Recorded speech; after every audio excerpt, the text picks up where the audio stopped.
एक बार इसी तरह का मौका मिला था युवावस्था में परिक्रमा करने का। तो किस किस ढंग से की थी,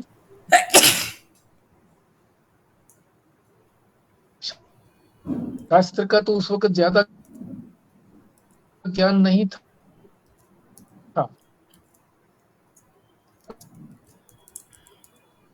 और परिक्रमा इस दृष्टि से की थी कि उधर ही दृष्टि रहे,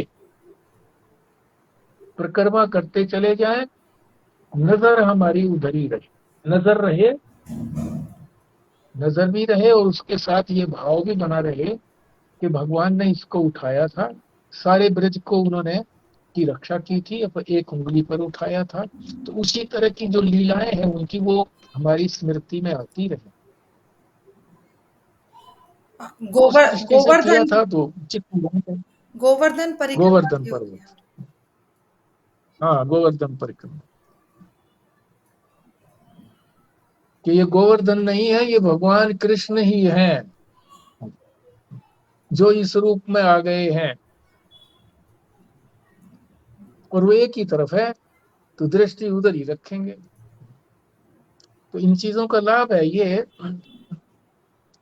धार्मिक है, इसमें कोई दंभ नहीं है दूसरे लोग देखें। सुबह सुबह जाते हैं, मुंह अंधेरे जाते हैं, बल्कि अंधेरे में ही जाते हैं ताकि वो यात्रा आसानी से पूरी हो जाए, गर्मी ना लगे। तो वहां देखने वाले इतने नहीं होते हैं, फिर वो अपनी परिक्रमा से ही तात्पर्य रहता है। 99% लोग तो सांसारिक इच्छाओं की प्राप्ति के लिए जाते हैं।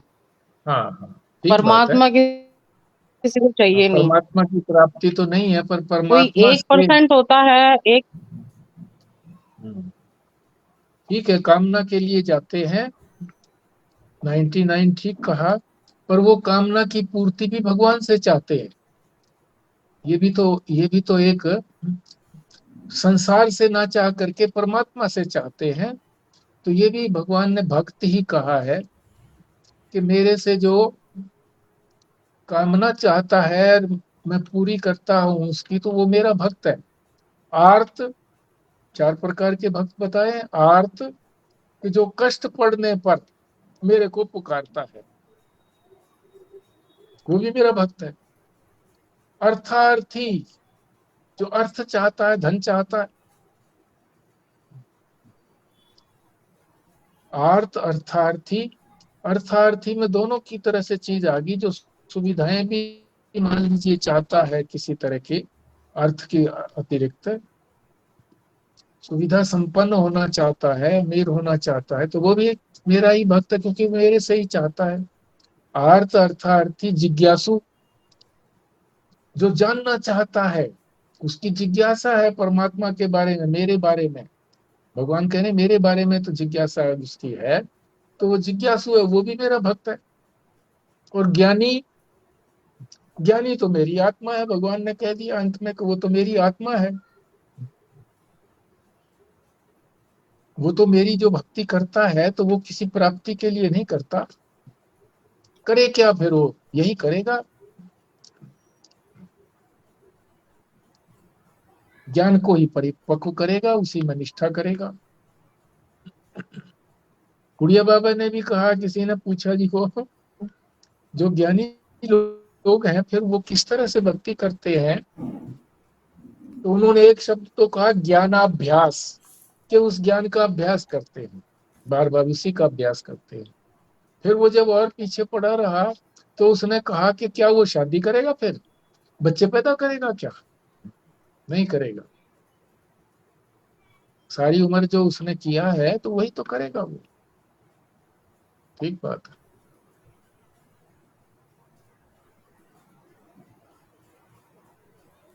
आप लोग पार्टिसिपेट करते हैं तो अच्छा लगता है। और जो है ना, इसको और बारीकी से समझ में आती है बात। एक ये बात तब की जो कही ना जी, हाँ जी। तो इसको इस संदर्भ में भी देखना चाहिए कि शुद्धि के लिए भी तप जरूरी है। कोई ये नहीं है कि शरीर को तपा रहे हैं हम्म। तो सहन करने को भी तप कहते हैं।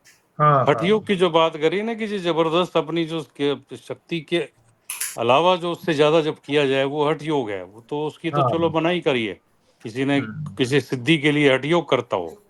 बट ये तप का तो महत्व ये है कि सहन करने के लिए। अब सर्दी गर्मी इस तरह की भी जो अवस्थाएं आती हैं, क्योंकि नहीं तो फिर शरीर आराम में आ जाएगा हाँ और फिर जो है फिर तप हो भी नहीं पाएगा उससे। जब इंद्रियों का संयम का है मन के लिए, शरीर का भी तप कुछ हद तक तो इसलिए भी जरूरी है करके। बिल्कुल तो ठीक। खाली यही भावना रखें कि जी तप करने की जरूरत नहीं है। अब भूखा रखना है, उपवास करना है, तो कुछ ना कुछ महत्ता तो होगी उपवास की भी। बिल्कुल बिल्कुल मेहता, ये आपने ठीक कहा कि भाई हठ हठ पूर्वक नहीं करना चाहिए, हठ योग नहीं करना चाहिए।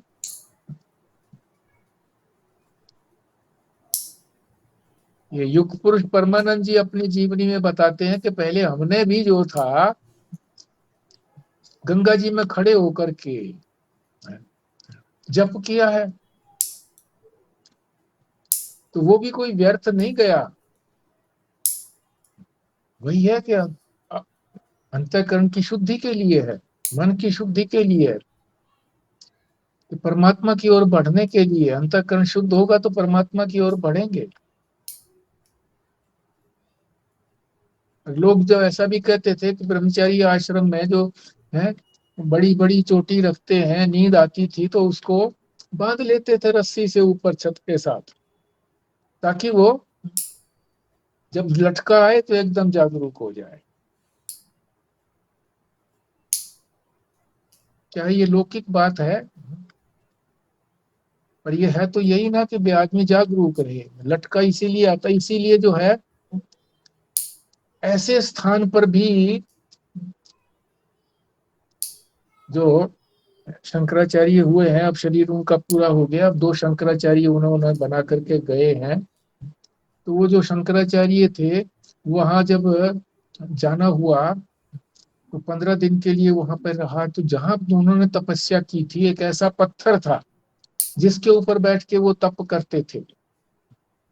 एक तरफ खाई थी और दूसरी तरफ भी इसी तरह से झाड़ झंखाड़ ऐसा था, पत्थर आदि थे,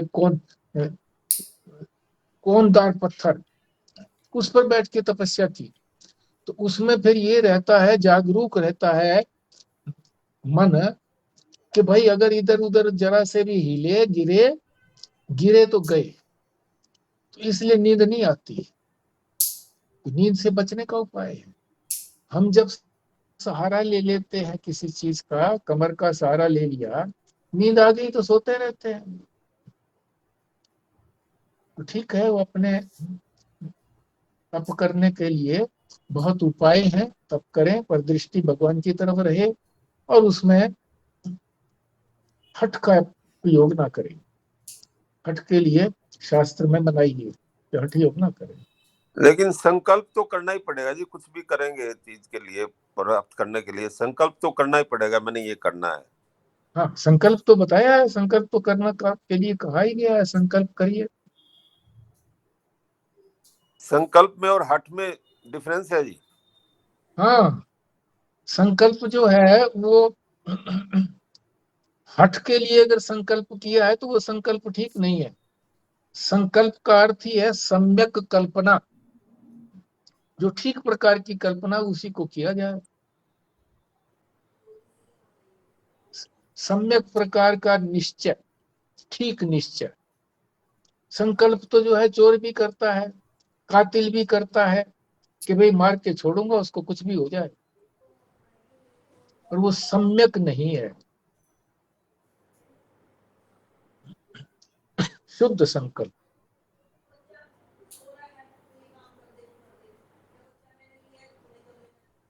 ठीक है जी, अब पूर्णाहुति के लिए आगे प्रस्तुत करते हैं। स्वस्तिका करिए पूर्णाहुति। हाँ जी।